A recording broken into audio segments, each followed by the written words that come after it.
காஞ்சி அப்படின்றது இங்கே குறிப்பிடப்படுது. நாம் எப்போ பார்த்தோம்? வாகை சூடினதுக்கு அப்புறமா காஞ்சி திணையை பார்த்தோம்.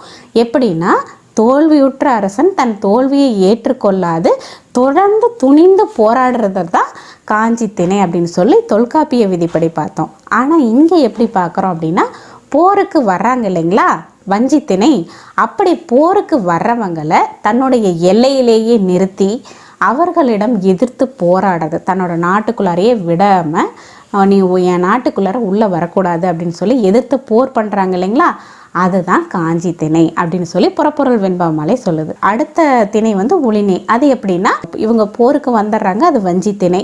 இவங்க தன்னோட நாட்டு எல்லைக்குள்ளார நின்றுட்டு, தன்னோட நாட்டு எல்லையில் நின்றுட்டு இவர்களை உள்ளே வரவிடாமல் தடுத்து எதிர்த்து போரிடுறாங்க, அது காஞ்சி திணைன்னு புறப்பொருள் வெண்பாமாலை சொல்லுது. அதை மீறி இவர்கள் எதிரி நாட்டுக்குள்ளார போயிடுறாங்க.